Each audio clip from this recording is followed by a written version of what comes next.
Thank you.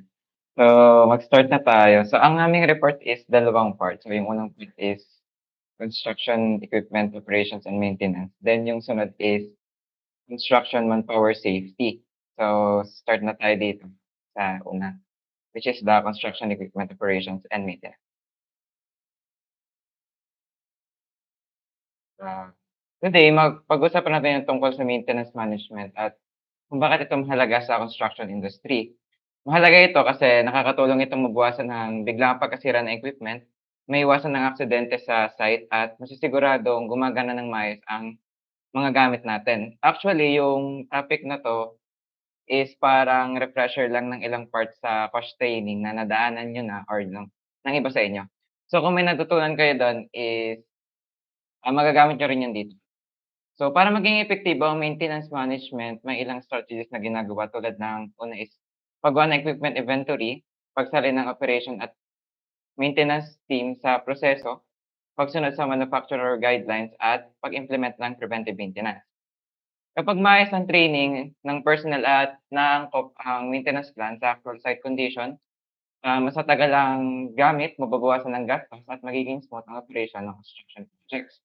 In short, ang tamang maintenance management ay hindi lang nakakatipid sa gastos pero nakakatulong din siya sa nakakatulong din siya na mas maging maayos at ligtas ang construction site. So, let's dive into the details. Next slide.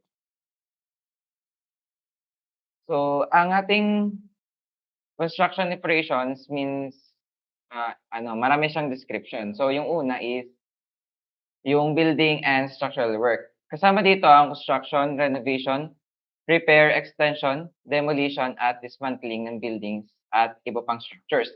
Halimbawa is yung pagpagawa ng isang bagong commercial building o ang pag-renovate ng isang lumang bahay. Yung second naman is sa land and infrastructure work. Sakop naman nito ang paggawa ng kalsada, power lines, runways, pipelines, reservoirs, sewers, railways at industrial plants. Ang example naman nito is ang road widening projects para mapaluwag natin yung traffic o ang paglalagay ng bagong water pipeline sa isang subdivision. Next slide. Pangatlo is yung building system installation. Dito naman pumapasok ang paglalagay ng heating, lighting, air conditioning, ventilation, sanitation, drainage, fire protection at security systems. Example is ang pag-install ng sprinkler system sa isang mall para sa fire safety natin. Next is yung specialized cleaning. Hindi ito yung pangkaraniwang paglilinis, pero ito yung mga internal external cleaning na may kinalaman sa construction. Example is yung pag-alis ng construction debris at semento sa isang bagong tayong kondo bago natin ito ipasa sa may-ari para, magamit na siya. Next is yung site preparation and finishing. Kasama dito ang paghuhukay, paggawa ng tunnel, paglalagay ng pundasyon, scaffolding, landscaping at pagsasaayos ng site pagkatapos ng construction. Halimbawa is ang excavation bago magsimula ang pagtatayo ng isang tulay o ang paglalagay ng finishing touches tulad ng pagtatanim ng halaman sa paligid ng isang bagong opisina. Next is yung resource extraction natin. Sakop naman nito yung drilling, mining, exploration ng minerals, oil at gas. Kaya nga siya resource, yung mga resource natin na sa ating environment. Next, example pala is ang pagmimina ng limestone para magamit sa paggawa ng semento. Last naman is yung material and equipment transport. Ito naman ang paghahakot ng construction materials, machinery at equipment papunta o mula sa site. Example is ang pagde-deliver ng bakal at hollow blocks sa ginagawang project. Next slide. So, punta naman tayo sa construction, equipment. Define muna natin siya. So, ang construction equipment ay heavy duty na sasakyan na ginagamit sa iba't ibang construction tasks, lalo na sa earthworks tulad ng paghuhukay at pagbubuhat ng mabibigat na materyales. So, ang ibang tawag sa kanya is heavy machines, trucks, equipment, engineering vehicles o hydraulics. So, yung hydraulics madi-discuss din natin siya later, kung bakit siya tinatawag na hydraulics. Ang main components naman niya is binubuo siya ng mga Hmm. Mga bucket or drill, traction, yung gulong o tracks para sa paggalaw. Structure naman is frame ng makina. Power train is nagbibigay ng energy para gumana yung equipment. Control, mga lever at buttons na ginagamit sa operation at information system tulad ng mga sensor at monitor para sa performance. Next po. So, sunod is yung function o kung paano siya gumagana. Ginagamit, nito ang mechanical advantage para mapalakas ang applied force kaya magiging madali at efficient ang trabaho. Next is yung power source. So ito kung bakit siya tinatawag na hydraulic kasi karamihan sa mga construction equipment natin is gumagamit ng hydraulic drives para sa movement at operation. So, isang halimbawa ng ating construction equipment ay ang backhoe loader natin na madalas gamitin sa paghuhukay ng lupa at pagbubuhat ng materials sa construction site. So later, marami tayong madi-discuss na construction equipment. Next naman is yung equipment selection natin. Sa construction may kanya-kanyang sa construction may kanya-kanyang dito, role ang equipment. So meron tayong dalawang role dito. Una is yung operators. So, sa operators, ito yung mga equipment na gumagalaw pero hindi siya lumalabas ng site tulad ng cranes at graders. Ang cranes ginagamit sa pagbuhat ng mabibigat na materyales pataas, habang ang graders naman ay para sa pag-level ng lupa o kalsada. Lagi lang silang nasa loob ng construction site kasi doon talaga sila need. Next is yung haulers natin. Ito naman yung mga sasakyan na may hatid sunto na trabaho. Kasama dito yung mga dump trucks na nagdadala ng buhangin, bato, debris at ready mix concrete. Trucks na naghahatid ng semento para sa mga itinatayong s structures. Sila yung mga madalas mong makikita palabas at papasok ng site. Kasi ang role nila is siguraduhing may sapat na materials para sa construction. So, dito sa ang mga equipment natin is paulit-ulit lang yung cycle ng mga 'to. May set na task silang sinusunod or ginagawa para makabuo ng output. Next slide.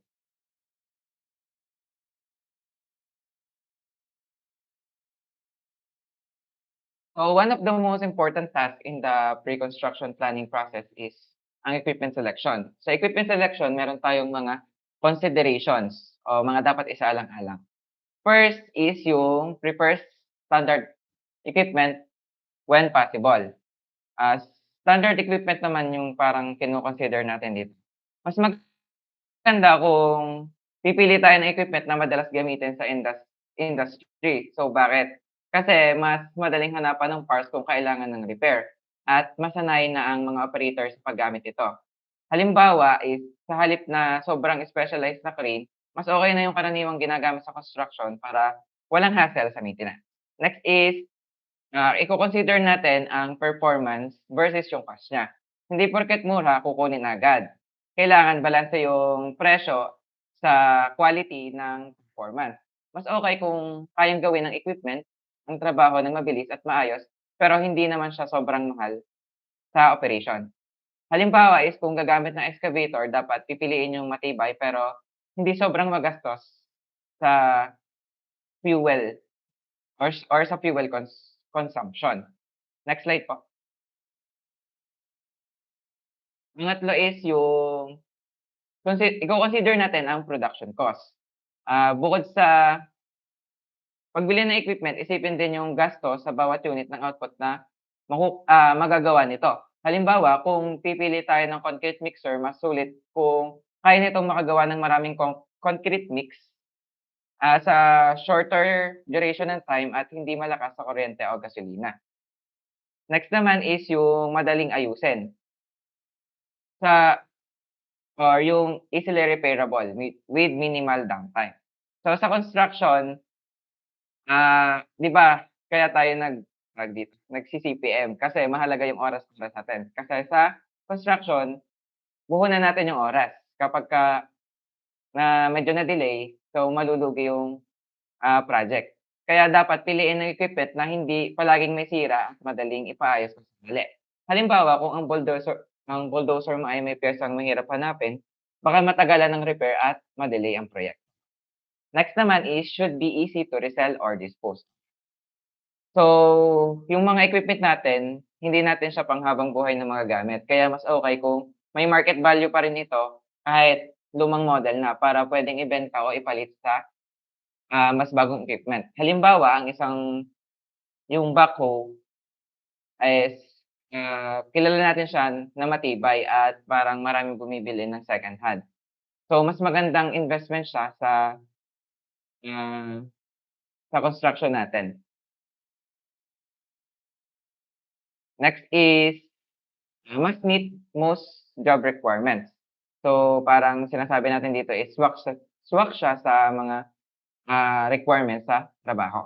Hindi lahat ng equipment is bagay sa kahit anong trabaho. So, kailangan siguraduhin na tugma ito sa project na gagawin. Halimbawa, hindi mo naman gagamitin yung sobrang bigat na crane kung low rise lang yung itatayo mong gusali. Next is yung multi-functionality nung gagamitin mong equipment. Kung may option na equipment na kayang gawin ang mas maraming trabaho, mas okey yun para makatipid sa pagbili ng hiwalay na machines. Halimbawa, may mga excavator na may puwedeng, parang pinapalitan na parts para puwede siyang gamitin sa ibang trabaho like paghuhukay, pagputol ng bato o kaya pag-pack ng lupa. Next next is yung moderate size preferred for lower maintenance and cost. So, kino-consider na naman natin dito is yung size and weight niya.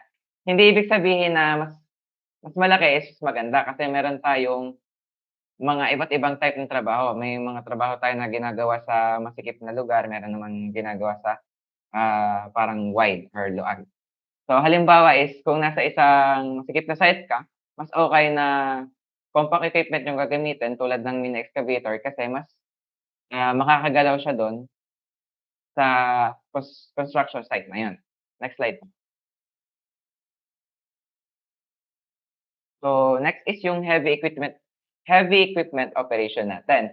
So, sa heavy equipment operation, hindi lang tayo basta-basta humahawak ng equipment, kailangan ng proper training, which is yan yung nandiyan sa, nasa slide natin. Meron kayong makikita diyan na parang national certificate 3 na sa driving or sa driving ng articulated vehicle kasi sa site, which is na-discuss naman 'to sa crash training, hindi ka puwedeng mag-operate ng vehicle nang wala kang certificate. So, kailangan nakukuha 'yan bago bago ka ma-hire do'n.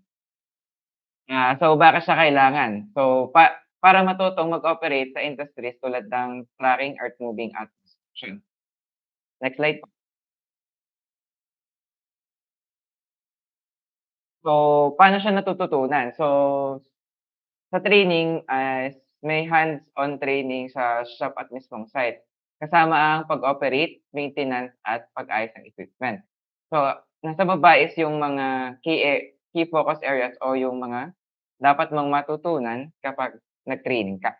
So, una is yung pag-aalaga sa drivetrain at running gear, paano ayusin ang external engine parts, paano gumana ang hydraulic system, at siyempre yung tamang pagmamaneho ng mga example natin na equipment tulad ng bulldozer, truck loader, backhoe at yung next slide po.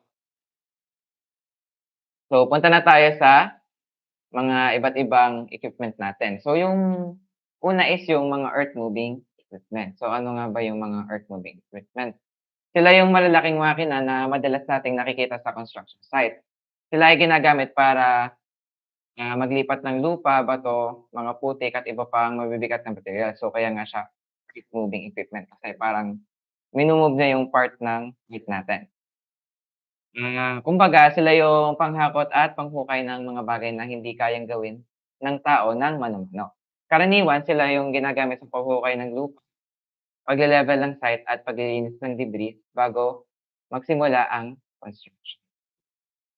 So, yung unang example natin sa earth moving equipment is yung loading shovel. So, maikli lang yung ano diyan. So, siya is heavy equipment, heavy duty loader na ginagamit para sa pagbuhat ng mabibigat na materyales tulad ng bato o debris sa quarrying at demolition.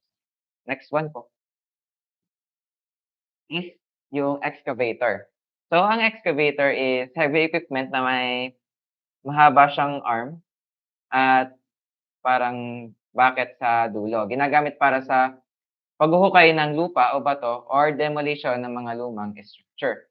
Karaniwan ginagamit sa malalaking construction site para sa paghuhukay ng foundation o sa kanal. Next naman po is yung graders natin. Ang graders is pang-level ng lupa, na-discuss naman siya kanina. So, ang mga graders is parang pang-level ng ating ground. Tapos, pa para maging pantay bago latagan ng semento o asfalto. Karaniwan makikita natin 'to sa road construction para siguraduhin yung slope ng ating pagpapatungan ng kalsada is straight. Next slide. Next is yung loader. Ginagamit naman siya para maghakot at paglipat ng mga materyales tulad ng buhangin, gravel at yung ibang mga debris. May malalaking balde sila sa harapan or yung ano ba yan, parang bucket. Ah, para magkarga ng malalaking volume ng lupa para mapabilis ang trabaho sa site. Next is naman natin is yung backhoe, which is yung common na nakikita natin. Siya is parang pinagsamang excavator at loader. May panghukay sa likod at meron naman siyang pangbuhat sa harap. Kaya versatile siya para sa mga project tulad ng paghuhukay ng drainage, kanal at paglilinis ng mga debris. Next slide. Roller loader.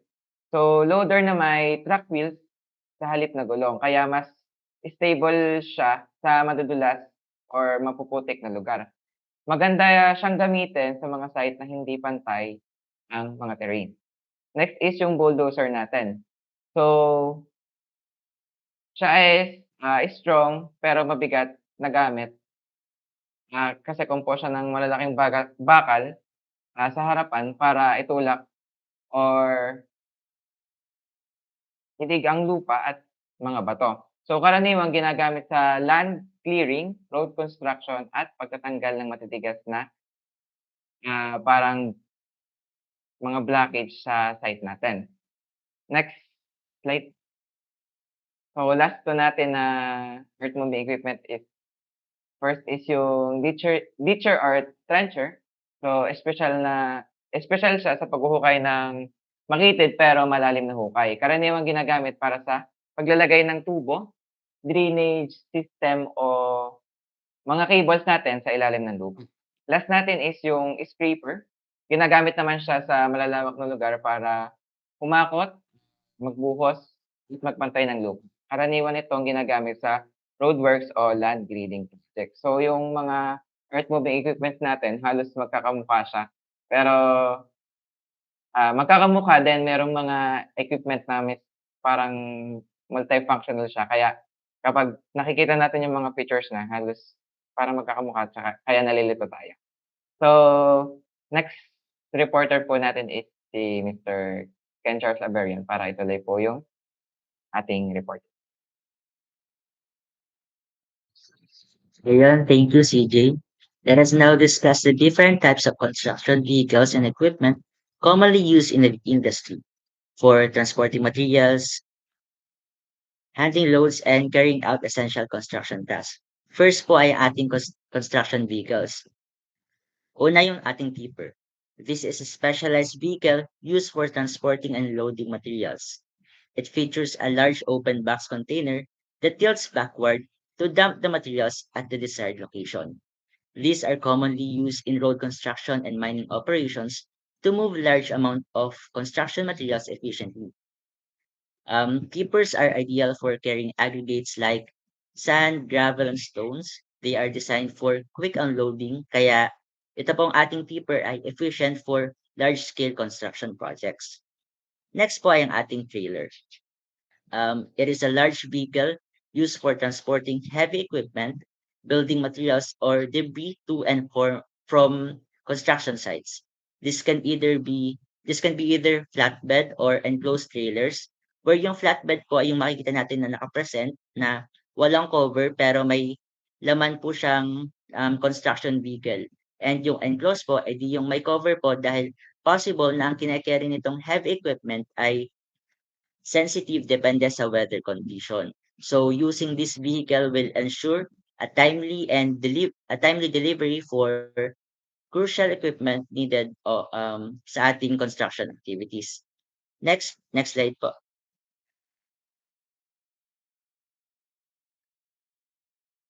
Next po ang ating tanker. It is a specialized vehicle designed for transporting essential liquids or bulk materials required at construction site.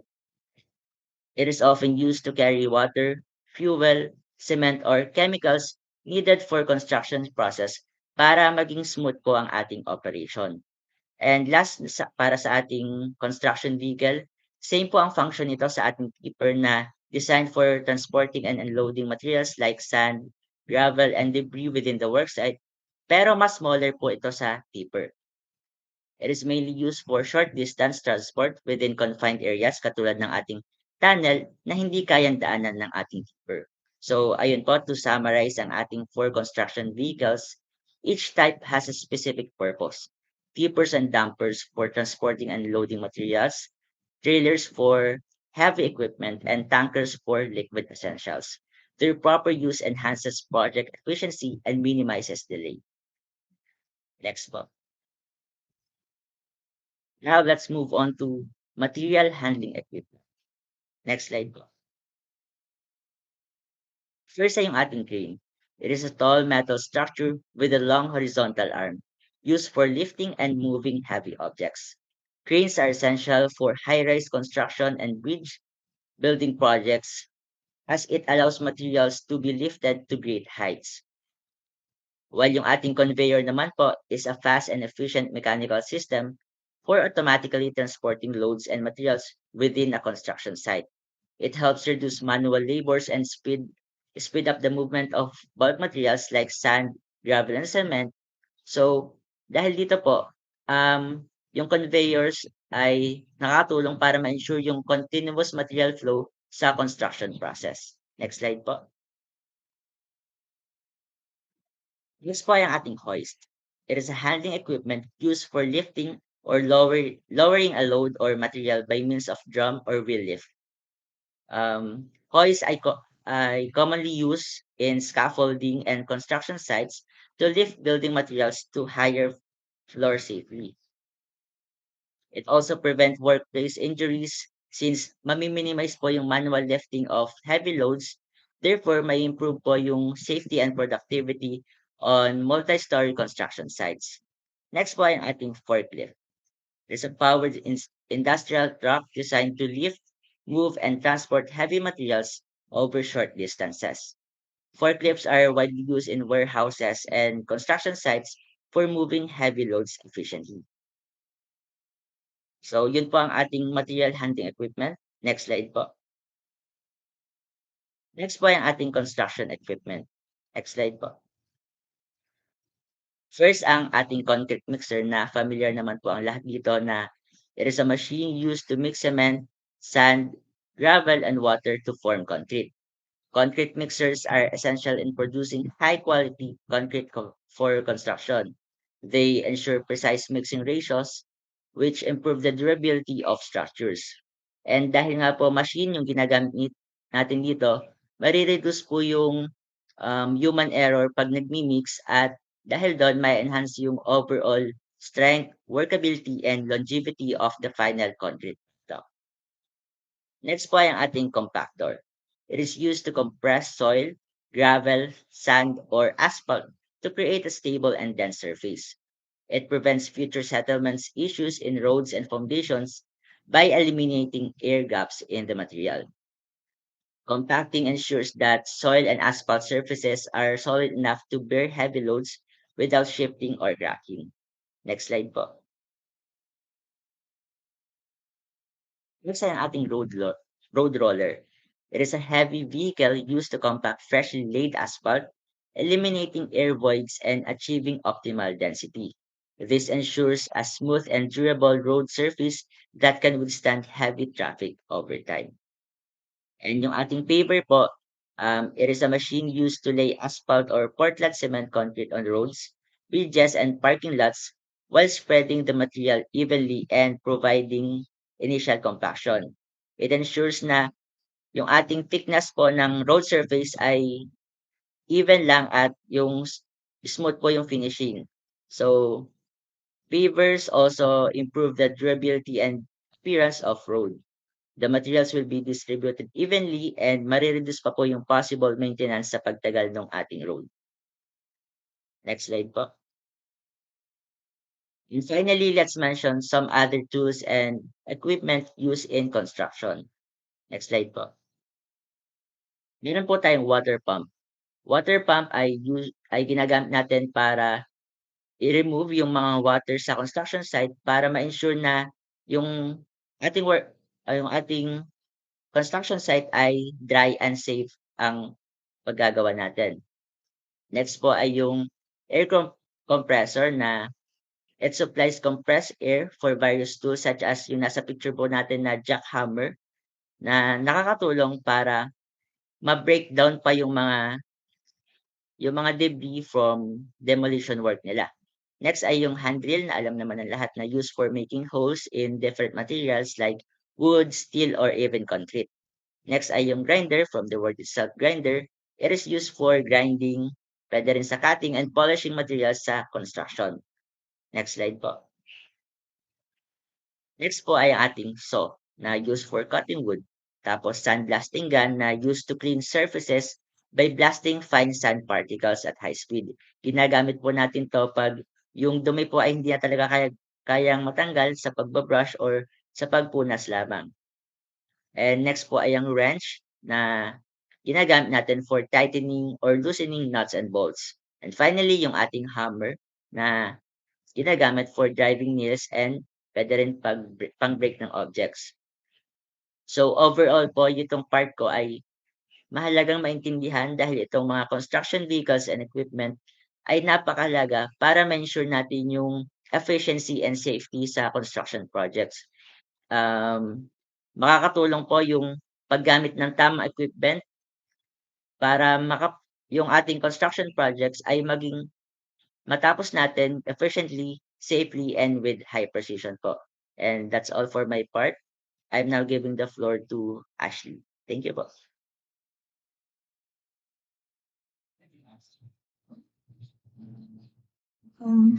Good morning po. So now we're gonna discuss construction equipment management. So alam naman natin na sa construction industry, napakahalaga ng roles ng mga equipment tulad ng mga nabanggit nila kanina para sa success ng isang construction project. Pero hindi naman dahil meron na tayong mga equipment ay okay na, tuloy-tuloy na yung mga projects natin. Dapat alam natin na it is also important na malaman kung paano yung tamang paggamit and pagme-maintain sa mga equipments natin para masigurado na yung performance and condition ng mga machineries and equipments ay napapanatiling in good state. So, maiwasan natin yung mga problema na pwedeng sumulpot or mag-aray sa projects. Next slide po. So, construction equipment management, it is a continuous evaluation of the construction equipment fleet and its cost while at the same time considering the projects at hand. It is the process of balancing the expense and use of the construction equipment against the timelines and income from the projects. So, yun nga, construction equipment management is basically about checking up and evaluating on the performance and condition of the machines and equipment na kailangan natin sa mga projects, making sure na ginagamit natin sila ng tama habang kino-consider din yung balance sa expenses and uses nila sa site. Kung hindi tama yung balance ng paggamit at paggastos ng mga equipment, pwedeng maapektuhan yung project timelines and income na pwede nating ma-generate sa project. So, we need to make sure na na we're getting the most out of our equipments while making sure na yung cost natin ay under control. Makakatulong to sa atin para ma-ensure na matapos yung project on time, within the budget, and ma-maximize yung profitability ng project. Next slide po. Construction equipment manager, it is the person responsible for the efficient use of construction equipment on a project. It is the person that makes practical decisions with the management of the construction equipment to ensure maximum benefits with minimal expenses for the company. So, ang construction equipment manager ay responsible sa pagmamanage, pag-maintain at pag-optimize ng paggamit ng mga equipment sa isang construction project. Sila yung nagli-lead to make sure na lahat ng equipment ay nasa maayos na kondisyon, ginagamit effectively at hindi nagiging cost ng delay sa project. Sila yung nag-check kung may sapat at tamang equipment sa site. Sila din yung nag-a-assess ng gastos kung bibili ba or mag-rent ba ng machine. And minimake sure nila na nakasunod sa safety standards yung mga gamit para maiwasan yung aksidente sa site, and sila din yung nagpaplano para sa training ng mga operators para mapanatili yung tamang paggamit ng mga equipments. Next slide po. So, meron tayong mga dapat i-consider para masigurado na efficient and hindi sayang yung mga gamit ng mga equipments natin. First is the choice of construction equipment and the number in which each of the equipment is required for a certain project. So dapat sure tayo sa mga equipments na gagamitin natin. Dapat piliin natin yung akma para sa project. So dapat din sakto lang yung dami ng mga equipments na inaalat natin para sa project, kasi kapag kulang, babagal yung trabaho, malidelay yung project. Tapos kapag sobra naman, pwedeng mag-over the budget, sasayang yung budget, tapos pwedeng magkulang sa budget if ever na fix na yung allocated na budget para sa mga equipments. Tapos, sunod is whether it makes more sense to own, lease, or rent the equipment and its effect on the bottom line of the balance sheet. So, dito naman, kailangan timbangin kung mas sulit ba bumili, mag-lease, or mag-rent na lang ng equipments. Kung madalas siyang gagamitin kung madalas gagamitin yung equipment, mas practical bumili ng sarili mo. Kung minsanan lang or seasonal lang yung paggamit, mas okay mag-rent para hindi matatambak yung mga equipments tapos kagastos pa sa maintenance. Tapos yung pag-lease naman is parang in between siya ng pagbili at pag-rent. Yung pag-rent kasi parang short amount of time lang na magagamit. Kapag naman lease, para lang siyang pag-rent pero mas matagal yung duration ng nahawak mo nasa iyo yung equipments. Parang pangmatagalan siya pero hindi mo pa rin ino-own yung equipments. Tapos, yung next one is planning which equipment will be working on which job site at what time and for how long. So, dapat alam mo kung alin, kailan, saan gagamitin yung mga equipments para hindi sabay-sabay yung demand sa isang equipment. So, para kung limited lang yung units, magamit pa rin sila ng ayos sa iba't ibang sites nang hindi nagkakaroon ng delay sa project. Next slide po. So, equipment management overview. A role in quality management system, it ensures the proper maintenance, calibration, and operation of equipment to consistently meet quality standards and compliance requirements. So, ang construction equipment management ay mahalaga sa QMS or yung quality management system dahil nakakatulong sila para ma-ensure yung consistent na quality, efficiency, and safety ng project. Kapag maayos and well-maintained yung gamit, iwas delay at siguradong pasok sa standards yung project. Safe din ang site dahil walang mga sirang equipments na pwedeng mag-cause ng accident sa site. So, plus importante rin yung maintenance records and calibration logs para sa quality audits. Ang oversight naman, it is the responsibility of overseeing all equipment management system to ensure that the equipment's performance is regularly evaluated and maintained. So, ang oversight ay pagsusupervise para masigurado na yung isang process or project ay nag-work ng maayos at sumusunod sa standards. Ang oversight sa equipment management ay yung maayos na pagbabantay or pangangasiwa sa paggamit, pag-maintain at overall performance ng construction equipment para siguradong efficient, safe at cost-effective sila. Next slide po. And dito naman yung mga dapat nating ma-consider which will be discussed later on. Next slide po. So selecting equipment is the process of choosing the appropriate tools, machines, and equipments based on project requirements, cost, and efficiency. So tulad nung nasabi kanina na kailangan siyang i-consider yung pagpili. Ito na yung process ng pagpili ng equipments. Kung dapat natin i-base yung pagpili natin sa kind ng project na meron tayo, sa site conditions, gastos, saka sa availability. Dapat nating make sure na sa project yung mga equipments na pipiliin natin.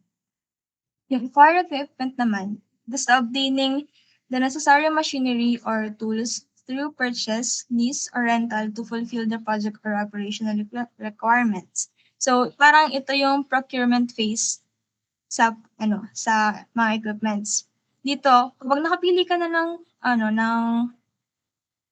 equipments mo, dito na papasok yung kung magre-rent ka ba, kung magli-lease ka ba, or bibili ka ng equipments na gagamitin mo. So, dapat may consider mo nga kung gaano katagal mo siya dapat gamitin, yung para masulit mo yung gastos mo tapos mapanatili yung efficiency ng operation.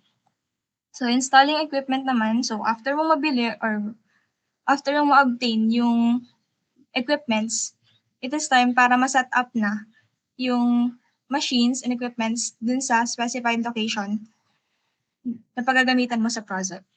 Next slide po.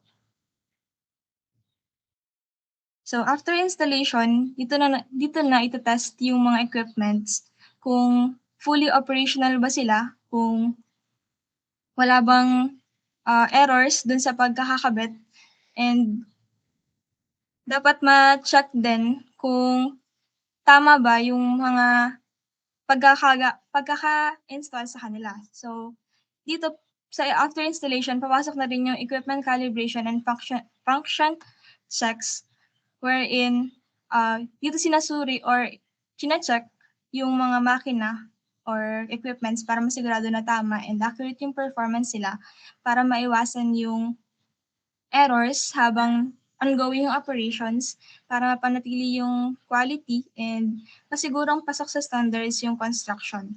Ganon din yung sa function checks na regular dapat namin na chine-check kung maayos at gumagana ba yung mga equipments bago sila gamitin habang ginagamit and pagkatapos silang gamitin. Ito ay ginagawa para maiwasan yung breakdowns and delay sa project. That's all po. And para sa continuation, here's Ken Karandang. So yun. So another essential aspect of effective construction equipment management is the implementation of an equipment maintenance program. Dito involve yung preventive maintenance, which is the regular inspection and servicing of construction equipment na gagamitin natin sa construction site to minimize the unexpected failure or pagkasira and avoid yung delays dun sa construction ng ating project. And to enable or to make this preventive maintenance possible, we need to devise or create a maintenance plan, which is a documented strategy outlining maintenance tasks, schedules, responsible personnel, and required resources to optimize the equipment performance and lifespan. In other words, it offers a systematic approach to task scheduling, personal assignment, and resource management po. Next is troubleshooting, service repair, and retiring of equipment. So, in managing construction equipment, involved po dito silang tatlo. So, first is troubleshooting, which helps to identify yung mga defects, inaccuracies, and errors dun sa ating construction equipment. And once na ma-identify na natin yon through troubleshooting, we will make actions through service repair, which helps to repair those inaccuracies, defects, and errors po. And once na yung ating construction equipment ay inefficient to use and mahal na yung pag-maintain and pag-repair dun sa kanya, diyan na papasok si retiring of equipment, which is we will replace it with a new machinery to improve yung ating productivity sa paggawa ng project and um, maiwasan natin yung delay dun sa timeline or dun sa duration ng ating project. And the last aspect that needs to be considered for effective construction equipment management is the equipment maintenance documentation. So having these aspects po it helps to manage construction equipment efficiently.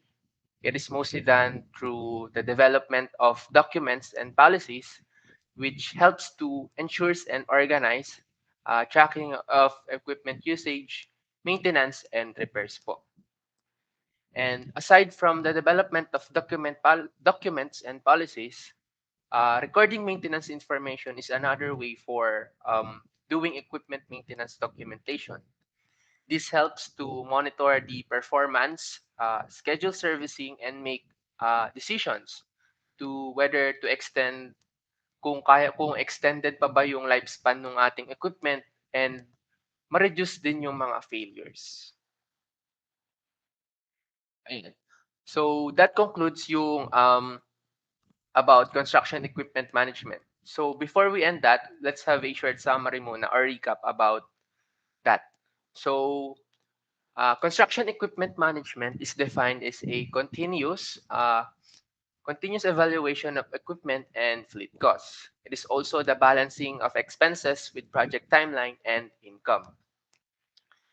The role of a construction equipment manager is to ensure efficient use of equipment and make practical decisions to maximize the benefits while minimizing the expenses.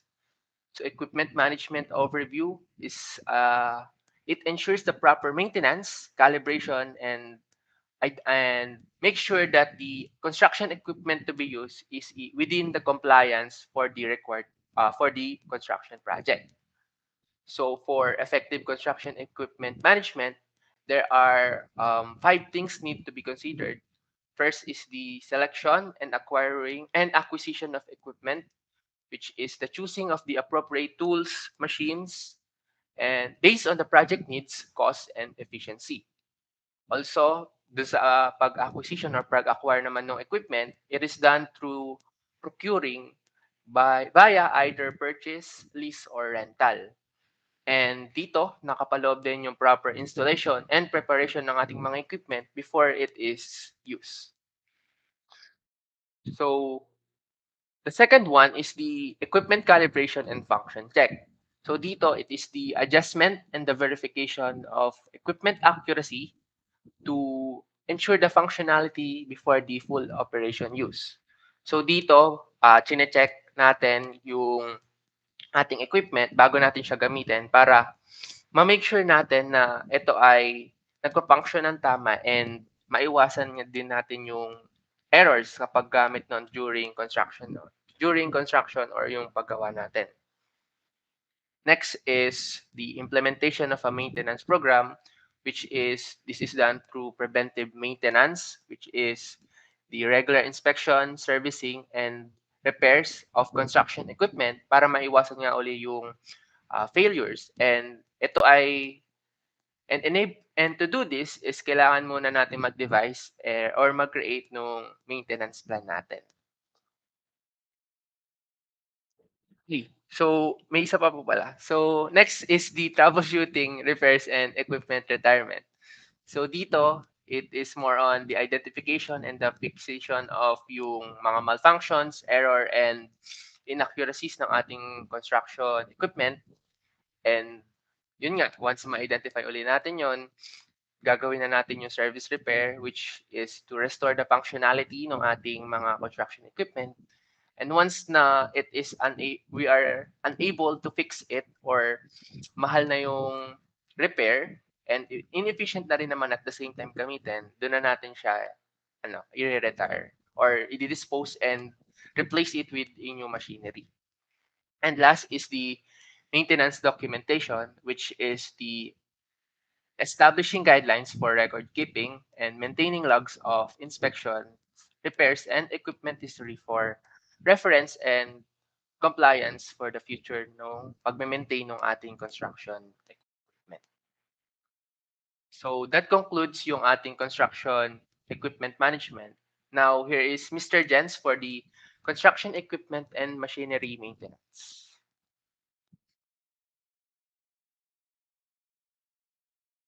So, ayun. Thank you kay Mr. Kent Andre Carandang. So, ngayon is, ang didiscuss naman natin is yung construction equipment and machinery maintenance. Sa part naman na to is, siguro, as tayo mga civil engineering students is, hindi na tayo bago sa mga construction equipment, tsaka sa machineries na gamit sa isang construction site or construction project. And aside from that is yung mga maintenance na ginagawa para, yun nga, from the word is self-maintenance, ma-maintain yung quality or yung quality and magiging performance no ating mga equipment and machinery. So next slide please. So before anything else ay let's start with the simple question. Yet ano naman to? Mag-aasa ko sa inyo kung sino pwede sumagot and huwag kayong mahiya sumagot kasi wala naman ditong wala namang maling sagot dito. So yan. So ang question is, why is construction equipment and machinery maintenance important? So paresan na lang po. Wag na kayong mahiya, wala naman pong maling sagot dito.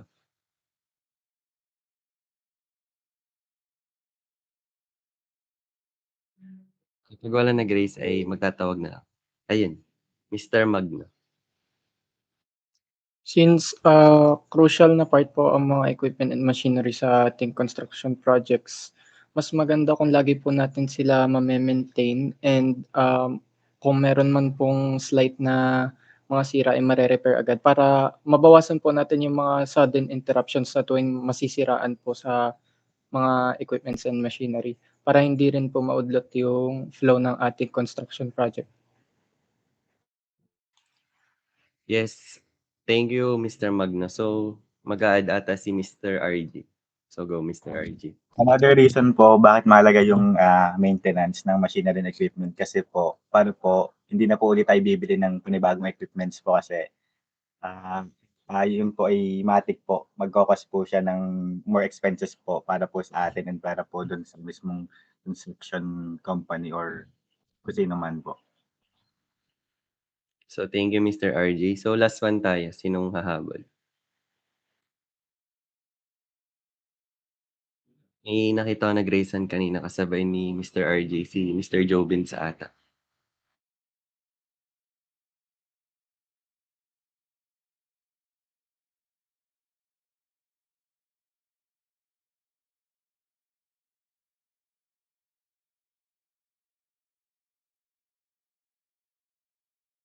So wala nang bang hahabol? Ayan. So siguro wala nang hahabol and mag-proceed na din ako para yun, mabawasan na yung time na i-consume natin and mas maga tayo matapos. So yun nga, sumagot si Mr. Magno and si Mr. RJ. So thank you sa inyong dalawa. So yun nga, alam naman natin yung mga importance ng construction equipment and machinery. So isa-summarize ko na lang yung sinabi nila and magdadagdag ako ng ilan if meron silang hindi nabanggit. So una, yun nga, maano natin yung isa is yung worker safety. Kapag okay yung mga equipments natin and yung machinery, yun, mapoprotektahan natin yung mga possible workers or yung mga workers na gagamit ng certain equipment. Kunwari yung excavators, kung properly maintained siya, ibig sabihin hindi siya defective. So meaning, ligtas yung gagamit nun, walang magiging risk or hazards.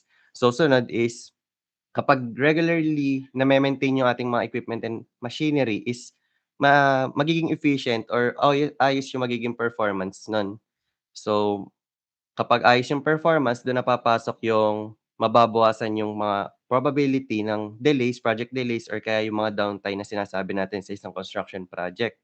Tapos yun pa, isa pa sa mga nabanggit nila is yung mababawasan yung cost natin. Kasi kapag okay naman yung maintenance mo, though may bayad yung maintenance cost, pero ang isipin natin is yung possible or yung mga katulad ng sira is maagapan agad natin, hindi na siya lalaki and kumbaga mas kokonti na yung magiging kawkawin and mas babawas na yung cost. Kumbaga, yun nga, mababawasan din yung repairs or yung big repairs para sa ating mga machinery and equipment through periodic or regular maintenance. And siguro isa pa is mababawasan or kumbaga kapag bawas yung sira, ang ibig sabihin nun, mas hahaba din yung lifespan ng ating mga equipment and machinery. And yun, sunod na tayo. Next slide po. So, diyan sa naka-present naman sa screen ay construction equipment and machinery na very common naman para sa atin. So, meron tayo diyang mga bulldozers, excavators, yung mga backhoe natin, um, yung yung rolling machine natin or yung tinatawag nating pison, and marami pang iba, may mga forklift, and yung iba naman is wala na diyan sa picture pero I hope naman ay alam niyo na din naman yung mga yun at nakakita naman na siguro kayo ng mga ginagawang daan, mga construction project ng mga building and all. At saka yung iba naman is na-discuss na kanina nina Kenmore ba yun or Ken Charles? Basta nalilito ako dun sa dalawa. So yun, bale dito is skip na natin 'tong part na 'to. So next slide po. So yun, what is maintenance? So maintenance is defined as any engineering activity necessary for retaining or restoring a piece of equipment, machine, or system to the specified operable condition to achieve its maximum usefulness. So there is a lifespan for every type of equipment and must be put to use maximally within this time framework to justify the fund expended to on its acquisition. So yun nga, dito naman sa what is maintenance is dito ay nabanggit naman na din 'to kanina nina Magno and RJ. Kumbaga yung nasa mga importance is halos makakapag-define ka na kung ano ba talagang ibig sabihin ng maintenance. So kapag sinabing maintenance, una agad papasok sa isip niyo is yung mga repairs, na pag-ayos yung ating mga equipment, name-maintain ng ayos is mababawasan yung mga costs na para sa mga certain equipment kapag lumaki yung mga sira and all. So yun, next tayo. So after natin ma-define yung maintenance is papasok naman tayo sa types of maintenance. So meron tayong 5. So pa-next slide na lang po para makita nila. So types of maintenance, meron tayong 5. Una is preventive maintenance, second is corrective maintenance, third is breakdown maintenance, fourth is turnaround maintenance, and last is periodic maintenance. So sa mga following slide is ide-define natin and magpo-provide tayo if possible ng mga examples para mas maintindihan niyo yung bawat maintenance. So unang itatakal natin is preventive maintenance. Next slide po. So ang preventive maintenance, so puwede po bang may bumasa?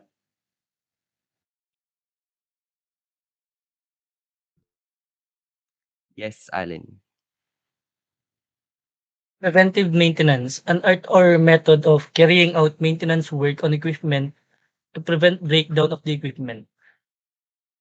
So ayun, naka-underline diyan yung pinaka-main, point ng ating type of maintenance na preventive maintenance. So dito sa preventive maintenance, from the word itself preventive, meaning yung prevent is to prevent breakdown of the equipment. So dito, kailangan regularly scheduled yung mga maintenance natin para ma-prevent yung failures and extend yung life or yung usefulness ng ating mga equipment. Kumbaga dito, ang purpose ng preventive maintenance is i-reduce na yung possibility ng mga unexpected na mangyayari or mga sira ng equipment. Kumbaga aagapan na natin beforehand na mangyari pa yung mga bigger, yung sinasabi ko kaninang bigger na sira para ma-reduce na din yung cost. So next slide po tayo para sa example. So dito nag-add din ako ng ilang example. So una, yung mga adjustment of crawler machine, trucks or sleepers. Dito yun yung sa mga kung makakita kayo ng mga tawag dun, excavators ba yun or parang may mga chain yung gulong, gano'n. Ina-adjust yun para mabawasan yung wear and tear nila and kapag gano'n, 'pag hindi napalitan or hindi agad na-maintain ng ayos, ibig sabihin palit na yun, so dagdag cost. Pero if i-me-maintain naman ng ayos yun, eh di yun nga, bawas ang cost. So next naman is lubricating or greasing of trucks or equipment turning points. So yun, alam naman natin na kapag ayos yung lubricating natin or greasing is yun, yung mga naririnig yung ingay is reduce yun and mas magiging maayos yung movement ng ating mga turning points, like yung sa steerings and all. Then last naman na example na na-provide ko is itong retightening of loose bolts and nuts on trucks or equipment. Kasi kapag may napansin tayo na mga loose na bolts, like yung kunwari may isang tornilyo lang, pero possible na malaki yung magiging effect nun kapag natanggal yon. Possible na masira. Like kunwari sa handle ng mga backhoe, kunwari luwag yung handle nila, edi 'pag possible isang bungkal nila mapasama yung pinaka pangsalok niya, edi dagdag kunwari meron pang mga nakapalibot dun na ano, na kunwari equipments or kung ano man, tao is possible sila na maapektuhan and yun. So, dako naman tayo sa next type of maintenance. So, dito, sino pong puwedeng magbasa?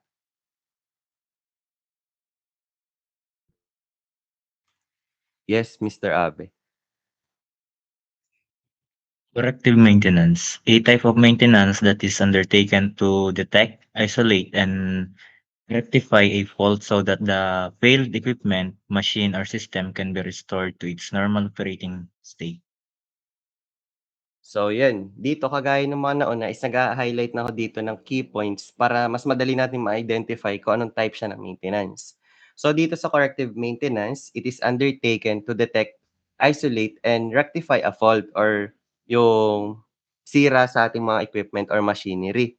Kasi dito, ang ginagawa sa corrective maintenance, dito inaayos yung mga sira na kumbaga hindi naman totally sira pero na-detect natin on hand. Tapos dito naman din nangyayari yung mga restoration ng equipment para mapanatili natin good condition bago pa maging big, failure or malaking effect yung magiging sira ng ating maintenance ng ating machinery or equipment. Kumbaga dito, uunahan na din natin or kumbaga aayusin agad natin yung napansin natin na sira sa isang machine or equipment. So, next slide po tayo. So, dito meron din tayong ilang examples na provided. So, yun nga corrective meaning kino-correct lang natin or medyo hindi naman sa katulad ng preventive pero dito naman ay corrective meaning inaayos na natin kasi 'di ba 'pag preventive, pine-prevent lang natin. Dito naman is kine-correct na natin yung mga nakikita natin na kumbaga defects dun sa ating mga sa ating mga machinery or equipment. So, una is itong replacement of fuel filters and air filters. So, dito ay katulad lang sa mga normal na sasakyan, like kapag napansin natin na madumi na yung mga air filters natin, fuel filters natin, is kailangan na natin palitan ng bago para hindi na umabot sa malaking kawkawin yung ating mga equipment or machinery. Kasi may mga possible or hindi possible, I mean yung talagang may effect talaga yung mga maduduming filters sa ating mga machinery. So next is itong mga busted hydraulic hose, fuel hose or pipes. Kapag may ganito tayong mga napapansin is dapat pinapalitan natin agad na to on hand. Kasi kapag may mga ganito, may mga leaks, possible kapag nasira yung isa diyan, yun nga paulit-ulit ko na sinasabi is lalong lalaki lang yung kawkawin natin kung hindi natin naagapan yung mga ganyang instances. And yun, mas lalaki din yung cost natin para sa certain equipment na yun. So next po tayo. So dito naman po sa breakdown maintenance, sino pong puwedeng magbasa?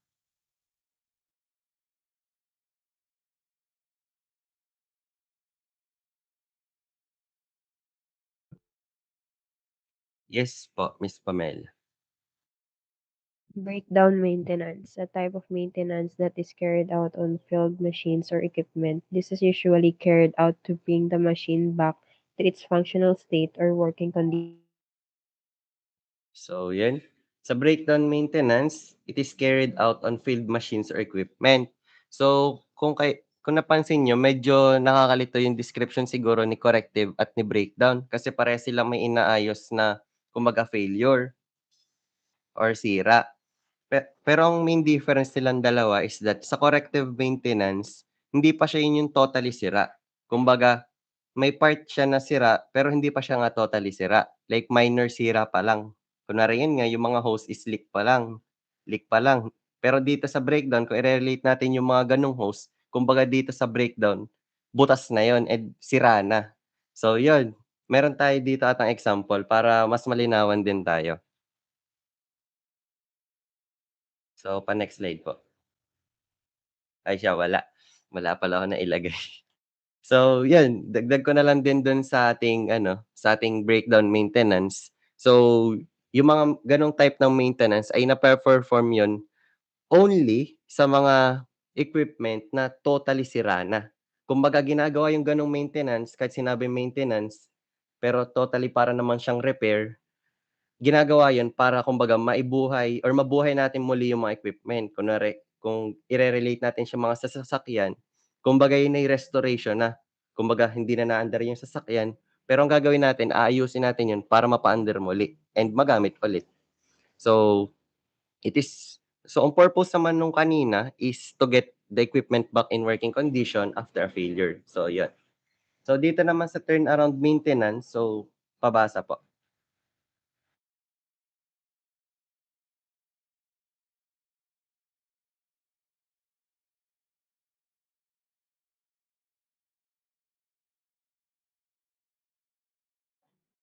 So, wala tang gusto na ayun.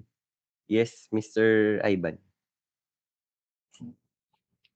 Turnaround maintenance is a planned periodic shutdown, either partial or total of the process plant, machine in an outfit to perform maintenance, repair, and overhaul operations. This is also a type of maintenance that is planned 2 years ahead of time to allow for adequate preparations because of the funds involved. So, thank you. So, dito naman sa turnaround maintenance, ito yung type ng maintenance na kumbaga isha-shutdown yung certain na equipment or kumbaga sa ibang aspect is yung planta. Ito-total shutdown natin para magawa yung partial or total process ng ating maintenance, repair, and overhauling. So, itong overhauling, meaning, ito yung kumbaga papalitan natin ng bago yung mga parts na kailangan or sira doon sa ating certain equipment or machinery. So, dito naman sa turnaround maintenance, ang kaibahan nito sa ibang type ng maintenance is that hindi katulad to ng mga preventive, corrective, breakdown na kaya nating gawin agad-agaran. Kumbaga, kunwari ngayon, bukas magagawa natin or mamaya. Dito sa turnaround maintenance, kailangan dito, planado siya kasi total shutdown siya eh. Meaning, malaki yung involved na cost dito. Ito, sabi dito, this is also a type of maintenance that is planned 2 years ahead of time. Kumbaga dito, ito yung recommended time span ng turnaround maintenance kasi shutdown yung anong gagawin natin shutdown yung gagawin natin na repairs. So malaking time and cost yung i-allocate natin para dito. So yun, 2 years ahead of time to allow for adequate preparations because of the funds involved. So yun, next tayo and sa last type ng maintenance. Next slide po. So, ang last type ng maintenance is ako na ang babasa dito. So, periodic maintenance, a type of maintenance that is defined as the significant activities carried out regularly. It is according to a predetermined schedule or original equipment manufacturer's specifications to maintain the condition or operational status of an equipment, machine, plant, or system. So, dito sa periodic maintenance, ito yung mga maintenance na ginagawa or pino-perform natin on a regular interval or basis. For example, i-relate na lang din natin para hindi kayo masyado malito since medyo nakakalito siya kapag in terms of machinery and equipment. So, i-relate na lang natin siya sa mga sasakyan. Kumbaga dito, ang example niyan ay yung kunwari may sasakyan ka, sedan. So, 'di ba kapag gano'n, regularly may mga chine-check naman tayo kumbaga yung mga PMS natin. Kumbaga after 1,000 kilometer gano'n, magche-change oil ka. So after a month, iche-check mo yung mga oil filters mo. Gano'n din dito sa ating mga equipment and machinery. Kumbaga meron dito minsan may mga nagpo-provide ng parang, um, manuals or owner's booklet na nandun yung mga checklist ng mga dapat i-check natin, regularly. Diyan papasok lahat, pamula sa mga air filters, gulong, exhaust, oils, lahat nandiyan. So mamaya papakita ko yung parang mga checklist nung mga dapat i-check natin sa mga sa mga machines and equipment natin. So, next slide po tayo. So, yun. Bale yun lang yung para sa ating mga types of maintenance. So, balikan na lang natin yun. Hindi ko na ipapakita yung parang summary ng, slide. So, lilima naman kasi yun. So, una is yung preventive maintenance, pangalawa is corrective, pangatlo is si breakdown, ang pang-apat naman is turnaround, and yung last is periodic maintenance. So, dito naman tayo ngayon dadako sa construction equipment maintenance. So, next po tayo. So dito, before ulit tayo mag-start or magpunta dun sa next part ng report ko is magtanong muna ulit ako. So why it is important to do preventive maintenance? Since kanina is na-define naman natin yung preventive maintenance as na inuunahan na natin yung mga risks and hazards sa mga equipment, machinery, and machines natin. So, paresan po, mag-entertain po ako ng mga isa o dalawang tao na sasagot ng question na 'to.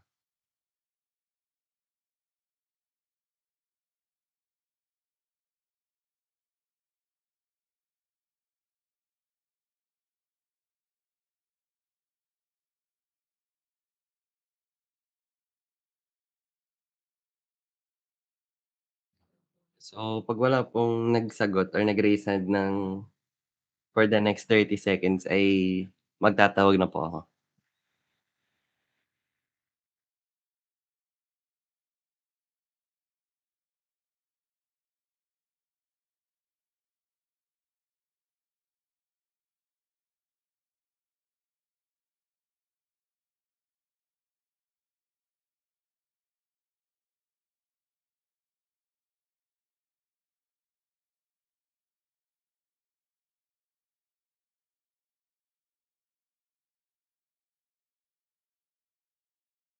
So ayun, more than 30 seconds na siguro 'yun, ay magtatawag na lang siguro ako. So, kuha tayo kahit mga 2 tao. So una is si ano, si Hana.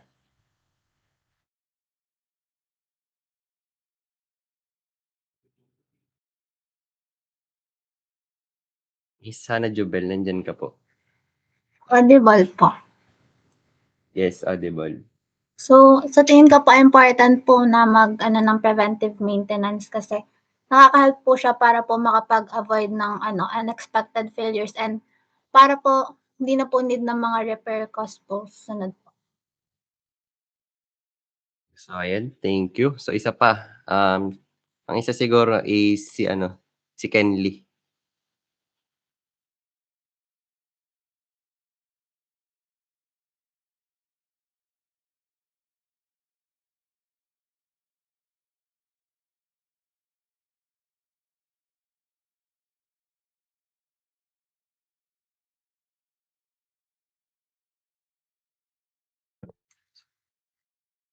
So yun, sige, tawag tayo ng iba. So last natin tawagin na lang is si Miss Christine De Castro.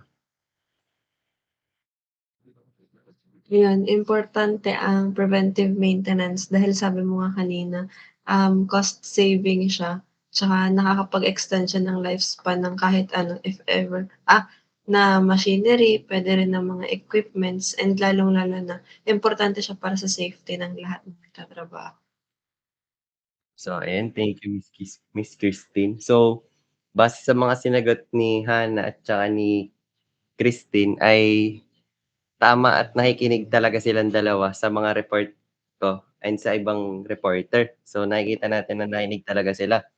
So I hope yung iba is gano'n din. Since ito namang topic namin kahit hindi naman super kahabaan ay may idea na kayo dahil ito namang mga 'to is baka na-discuss na din sa inyo dati, like before college or ngayong college nung mga previous semesters and years. So thank you kay Miss Hana and kay Jelay. So next slide po tayo. So dito yon, kumbaga natumbok nila dito yung key points ng ating kung bakit importante yung preventive maintenance. So unang-una, sinabi nila yung longevity. So mapapahaba natin yung lifespan ng ating mga equipment and machinery. So pangalawa, kapag okay yung mga maintenance din natin, yung mga machinery natin is yung availability nila is mataas. So, pwede natin gamitin anytime basta hindi siya ginagamit sa isang construction. So, yun. Next naman is expenses. Under na expenses, dito, yun nga yung sinasabi pa rin pamula kanina na bawas yung kumbaga malaking cost na gugugulin natin kapag lumaki na yung mga sira dahil hindi natin na-maintain ng ayos yung ating mga machinery and equipment. So, next is confidence. Bakit may confidence dito? So, katulad na ng tao, may confidence din sa sa mga machinery natin. Confident yung machine natin na hindi yun magfe-fail kasi regularly and properly maintained yun.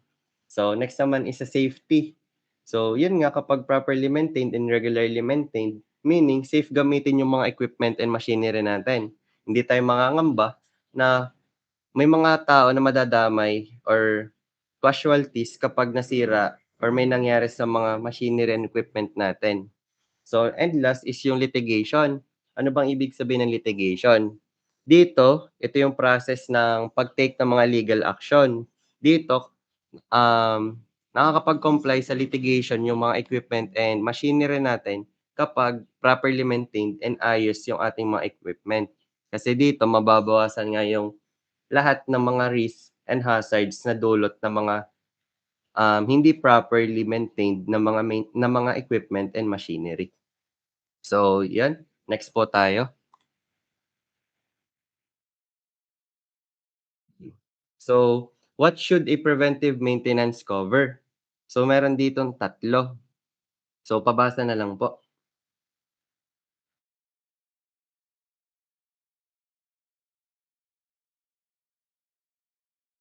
So, wala atang gusto bumasa. So, ako na din. Ayun, si Mr. B. What should a preventive maintenance cover? 1. Routine scheduling for mandatory service tasks. 2. Visual inspection. And last, proactive replacing part. So, ayan. Ito namang part na to is dito, sinasabi yung ano dapat bang i-cover ng ating preventive maintenance. So, kanina, hindi specifically na preventive maintenance yung na-discuss ni Ken, pero meron doon na parang process ng parang ginagawa maintenance din or kung ano man yun. So, unang-una is ang dapat i-cover ng ating preventive maintenance is yung routine scheduling for mandatory service tasks. Dito, parang ano lang din to, CMPM. May mga dapat schedules tayo or properly schedule dapat yung mga gagawin nating tasks or maintenance. Kumbaga sa week 1 is ganito mga equipment ang i-checks natin and sa mga susunod na weeks is ganito. Kasi dapat properly scheduled yung ating gagawin kasi para mabawasan yung mga yung delays and kapag may delays meaning additional cost yun. So mga ganong bagay is mababawasan kapag properly scheduled yung ating mga gagawing maintenance or preventive maintenance sa ating mga machinery and equipment. So yun, sunod naman is si visual inspections. So ito naman ay halos ano na lang din ni routine scheduling. Kasi yung mga ginagawa sa routine scheduling is dito yung mga visual inspection. Kunwari titingnan mo yung ating mga machines kung ano itsura, kung ayos pa ba yung mga hose nila, yung mga parts nila, ayos pa ba yung batteries nila, gulong and all, mga filters, ganon, etc. etc.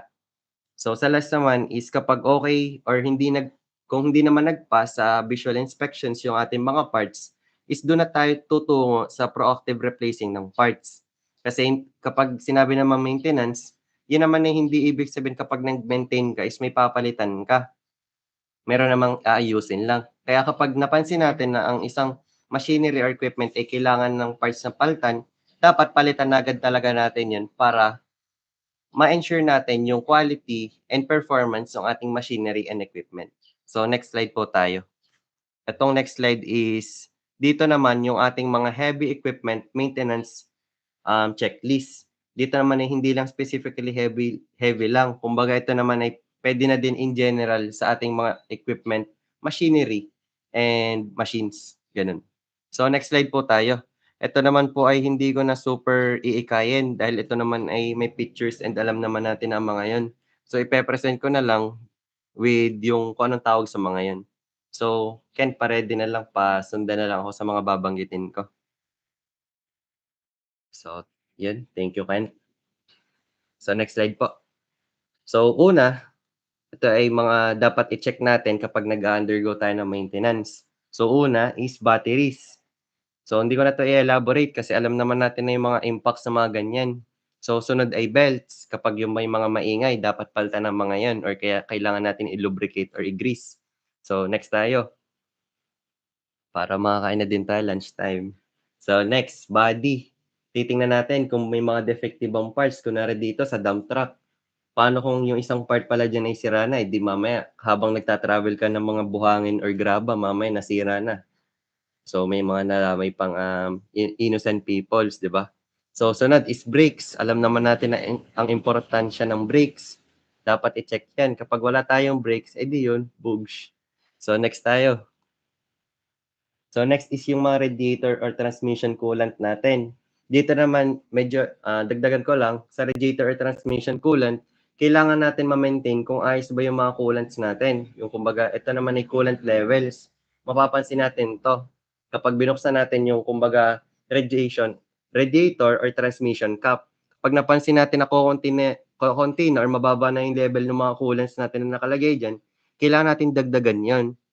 Kasi kapag hindi okay yon or mababa is doon magkokos or doon magmumula, magi-start yung overheatings natin.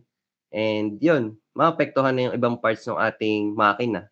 So, next tayo is electrical components. Dito ay kailangan natin tingnan kung properly wired ba sila, properly wired and connected sa mga certain parts. Kasi kapag may isang disconnected dyan, most likely na may mangyayari sa ating mga equipments, hindi siya magpa-function properly. So, next tayo. So, next is exhaust. Dito naman ay check natin if mausok na ba. So, mapapansin nyo dito sa atin, maraming mauusok na. So, mga ganyan. So, hindi natin masasabi kung maintain ba talaga. Kasi mauusok nga. Baka mamaya, natural pala yung ganun. Pero yung iba kasi sobrang iitim na. Kapag ganun sobrang iitim na ng usok, kagaya lang sa sasakyan, kapag ganyan, ang isa sa chinecheck is yung oil. Kailangan natin i-change oil kapag ganyan. And kapag hindi siya nadala sa change oil, edi ano na yun, may certain sira na siya sa machine. Kumbaga need na siya ng overhauling. So next naman is filters. Dito ay parang kanina lang na kapag madumi na is kailangan na din nating palitan. Kumbaga pag maitim na dulot ng oils natin or kung anumang coolants or lubricants is papalitan na natin kasi yun yung mag-root kung bakit umuusok yung mga exhaust din natin. So next tayo. So, next is fluids. Dito sa fluids, lahat na ng klase ng fluids to. Pamala brake fluids, yung sa ating mga oils, basta lahat ng fluids. Diyan papasok, hydraulic fluids and all. So, next naman is fuel. Siyempre, dito kailangan din natin alamin yung sa fuel. Kasi kapag wala na tayong fuel, paano tatakbo yung ating machine? Kaya kailangan dapat maintain din yan. Kasi meron atang mga machines na wala siyang yung parang sa sasakyan na fuel gauge or kung gaano pa kataas yung natin, fuel. May mga ganun na machines na medyo sa kalumaan or old models is walang ganyan. Kumbaga, tinitingnan-tingnan na lang. So, dapat regularly maintain din yan. So, next. Ito, lubrication. Halos dito na din yung sa fluids kasi meron na tayong mga lubricant. So, titingnan natin if properly lube ba yung ating mga parts. Kasi kapag may mga hindi properly lubricated dyan, ay asahan nyo na may mga maiingay dyan kada galaw niyan. Like yung mga naagik-ek. So, yan. Next naman is yung safety. Siyempre, kung ayos yung ating mga mga machinery and equipment, so asahan na natin na ayos din yung ating mga mag-ooperate dyan. Pero siyempre, alam naman natin na kahit ito naman mga machinery and equipment natin na ito is mababagal, ay kailangan pa rin natin maging maingat and sigurado or ensure yung safety natin. Kaya yung mga provided dyan, hindi naman lalagyan nyo ng seatbelt para design lang. Kaya yung mga ganyan seatbelt, di gamitin. Hindi siya display lang. So, tayo naman din na makikinabang dyan. Ililigtas niyan tayo sa lahat. So, next tayo. So, ayun. Next is steering. Dito yung sinabi ko kanina na ito ay dapat sa steering is okay din yung mga parts niya. Properly lubricated and properly yung mga fluids niya. Meron kasi din mga steering fluids. Kailangan ayos din yan. Kasi kapag hindi siya ayos, mababang level or may leaks, edi possible mahirap kontrolin yung mga machinery and equipment natin. Aside sa mga naagikik nga, yung mga creaking sound, edi yun nga, mahirap siya kontrolin and baka mamaya may mga maputol pang parts due to hindi siya ayos na lubricate or kulang siya sa fluids. And next naman is suspension. Dito sa suspension, ito'y common na din, hindi lang naman sa mga machinery, pati natin 'to sa mga sasakyan natin. Kapag hindi ayos yung suspension natin, edi asahan niyo na matagtag yung ano natin, yung ating mga equipment and baka mamaya pa bumigay talaga yung nagso-support sa ating mga machinery. Kasi ito din yung halos isa sa main support ng ating machinery, kapag nagta-travel gano'n or naandar. So, dapat properly maintained din 'to. So, next tayo. So, ito ay ang alam ko ito ay last na. So, tires. Sa tires naman hindi lang siya itong rubber tires kasi yung iba naman ay hindi rubber yung gulong. For example, do sa mga pison. Let's say consider natin siya as kunwari parang gulong pero hindi. Basta consider natin 'yan kasi kapag hindi okay 'yan, tangus na, di dapat palitan na natin. Kumbaga ito ay pinaka-critical or crucial sa ating mga dump trucks or dun sa mga humahakot na mga sand and gravels. Kasi kapag hindi yan ayos, may mga wear and tears na, possible or siya, prone to sasabog ng gulong. Kapag gano'ng sabog, mahirap siya repairin lalo na kapag loaded yung ating mga machinery. Mas bibigat and mas mahirap palitan. Kaya dapat regularly na-che-check yung mga ganyan.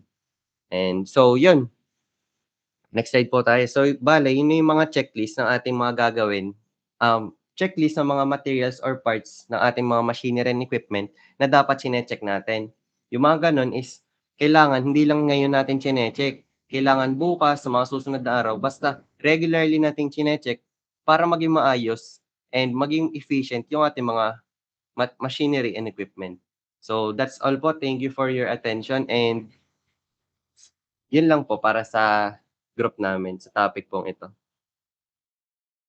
Then, sir, bale ano po pala, ito pong sa amin is 'di ba 2 pong topic yung assign sa amin. Yung sunod pong topic po sana ay next, meeting na lang po sana namin itutuloy dahil masyado din po mahaba yun. Sige, bale ang next topic na natin is all about manpower safety. So siguro naman may idea na kayo doon, may mga Kosh and Bosch na ata yung iba dito. Ang Kosh ba? Sa inyong program, ang Kosh ba ninyo or Bosch is pang 4th year pa? Or meron na ngayong 3rd year? Not sure eh. May Bosch ba kayo? Na subject? Or wala? Wala. Not sure sa 4th year kung may Bosch kayo. Sa 4th year ba siya? Anyway, so kumbaga iba naman dito is mga safety officers na. If I'm not mistaken, doon nakikita ko siya sa FB. Yung mga nasa-share ng ibang students here or kung sino man na kabatch ninyo. So, yun. So, any questions regarding dun sa mga equipments na meron tayo? Wala naman. So, familiar dun sa mga equipments na nabanggit, kung paano siya i-maintain, kung ano yung mga kailangan or kung para saan sila. So, kumbaga, siya, common sense na. Hindi na siya kailangan pang i-discuss thoroughly. Yun naman po yung mga machines and equipments na talagang makikita po natin sa site. So like for example, yung hammer. So common sense naman na kung paano siya gamitin. Or yung pliers. Ano pa yung mga tools na meron tayo? Wrench. So tapos kapag equipment naman, so yung mga one-bagger mixer. Aside from that, yung ating mga compactor na mano-mano, before tayo mag-proceed doon sa ating mga backhoe. Tapos yung mga crane and etc. So yun po yung talagang makikita or makakasalamuha po ninyo or natin as a civil engineer sa site mismo.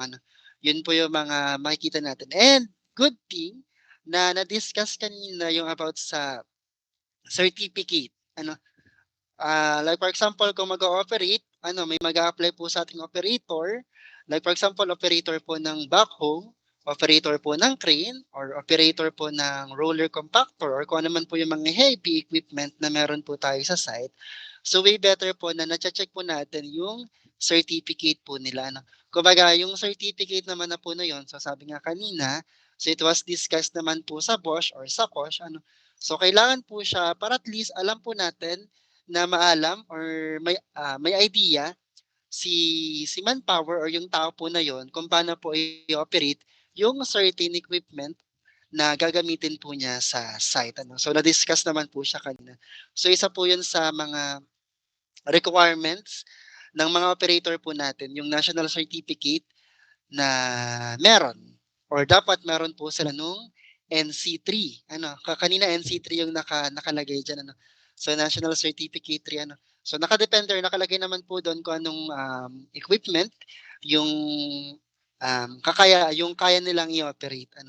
So yun po isa sa mga requirements kung kayo pa yung mga magiging site or civil engineer or project engineers or mga project manager or structural engineer if ever.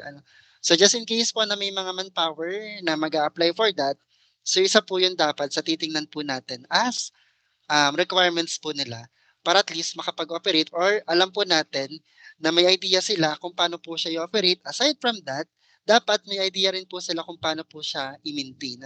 So kung mapapansin nyo po yung mga operator po natin alam kung ano po yung sira. Magre-report sila, sir, di na po okay ito. Sir, yung compressor po, ganito. Sir, yung gulong po natin is kailangan na pong palitan. So yun pa ay may encounter nyo po sa site. Alam po nila yon kung paano po nila i-maintain. Kumbaga may idea tayo, pero sila, yung talagang may alam kung paano siya i-maintain, kung paano siya i-operate, and etc. Kumbaga naroon tayo to supervise, naroon tayo sa site para at least just in case na may mga report na mangyari regarding dun sa equipment is may mapapagsabihan sila. So just in case na magkaroon ng problem, so mangyayari po dun sa ating equipment or machines, so ang gagawin lang po natin as a engineer is syempre stop po muna yung operations po nila. So hindi po muna magpo-proceed yung operation hangga't hindi po naayos po yung equipment na mayroong problema. So yun lang naman po yung sa ating topic number 6. Yung all about equipment, machines, operations, and maintenance. So I hope may natutunan sa ating group number 8. Clear naman yung report ng group number 8 regarding topic number 6. Regarding dun sa ating equipment, operations and maintenance. Clear naman po. Clear naman. Questions? Do you have any questions for them?